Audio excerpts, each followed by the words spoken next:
This Perp back with another video, and I just got done watching Dear Edward. This is a Apple TV Plus.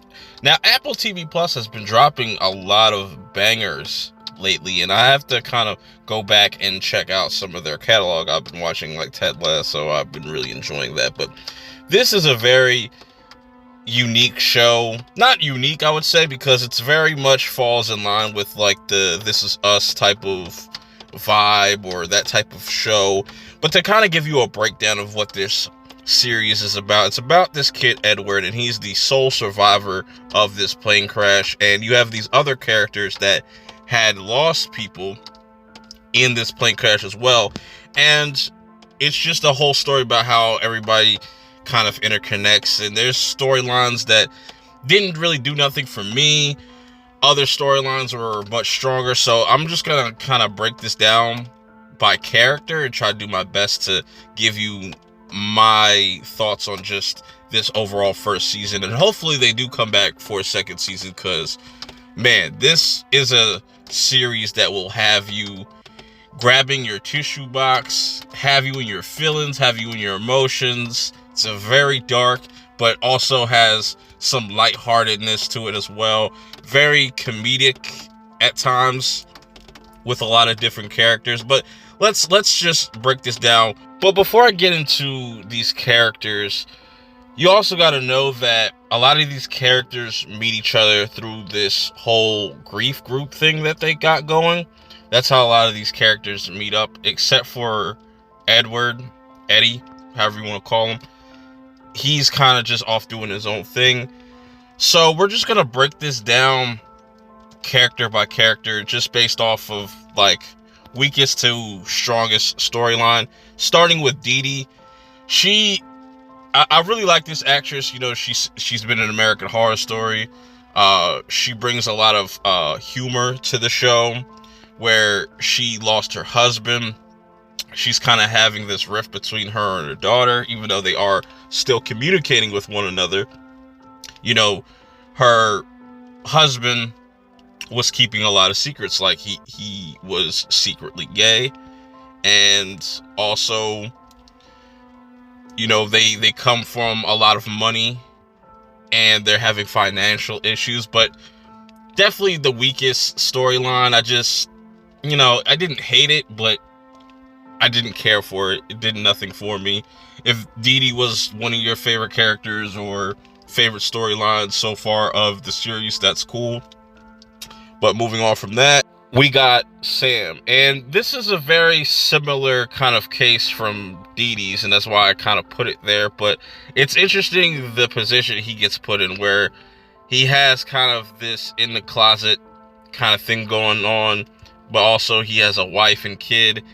And the wife kind of pretty much gives him an ultimatum, like, you got to choose this family or you're going to choose him.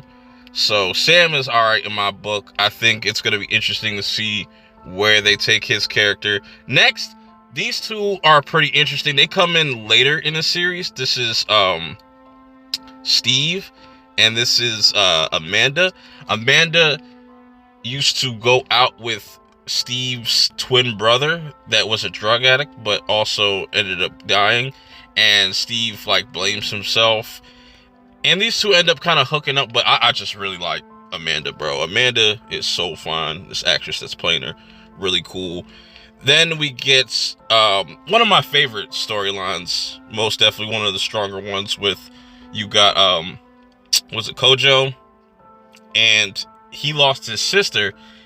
And he's from Ghana, so he has to come over to get his niece, you know what I'm saying, and bring her sister back to Ghana so they can have a proper funeral.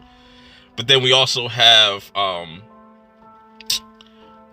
Adriana, where she lost her grandma.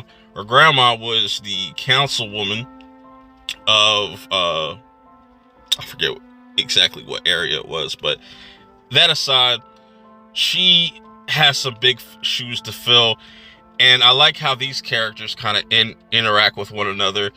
Kojo is the one that kind of gets her to run for Congresswoman, and I really like that. It was a really interesting story, and you kind of see the different cultural differences between what Kojo goes through with Ghana to where Adrian is dealing with stuff here in the States. So that was definitely one of the stronger storylines for me. Next we get Shay. This is the next door neighbor to Eddie's aunt, and she is pretty much the beacon of hope for Edward to kind of get him out of this dark place that he's in and all this trauma that he's witnessed, that he's continuously dealing with on a daily basis. And I just really like Shay's character, and I want to see where they take her whole storyline and whatnot. But now let's get to the main guy, that being Eddie, and just his whole family, his aunt, and how his aunt had a falling out with his mom before she passed, and her trying to be a parent and be there for Eddie, even though she doesn't know how to be a parent, but she's learning, but also kind of dealing with stuff with her marriage with John. John, you might recognize him. He's the same guy that plays Teddy in Snowfall. But man, Edward in this, the kid that plays this, he just stole the show, bro. He's just fantastic. Very dark. You know, you believe that he's like going through this trauma. He blames himself for his brother and his family dying, because in the beginning him and his brother kind of switched seats, and it's just so crazy because that just weighs on him that he's the only sole survivor. And also at this point he was homeschooled, so he's trying to adjust with just kind of being in this limelight. He's almost like a celebrity, not in a good way though, that he doesn't want all this attention. And also the most heartbreaking moment for me, seeing Eddie read all these letters, because his aunt has been kind of keeping these letters away because they don't want him to kind of go all like they don't want him to be freaked out and whatnot. And there was some sad stuff like that. There was kids his age that wanted to like off themselves, and there's some uplifting stuff. And I like that at the end of this, that him and Shay, they kind of mend whatever they were going through throughout the series, and they start to go through all the different letters and want to write back to these people, because he feels like this was a cry for help, because Edward was in a serious dark place, talking about like he wishes he wasn't here, he wishes he never switched his seat with his brother, you know, very dark stuff for a little kid his age. And just him dealing with that trauma and having that PTSD, and it was crazy. And just seeing how all these characters interact with one another and cross paths, and we're probably going to get introduced to new characters down the line, because it was mentioned that Eddie has an uncle. On whose side, I have no idea. So he does have some other family out there. Maybe they were trying to keep him away from his uncle. Maybe he's nothing but bad news. But I really enjoyed this series. You should definitely go check it out if you haven't watched it. If you've got Apple TV Plus, definitely go check it out. Just wanted to give you my quick thoughts. Till next time, I'm out. Peace.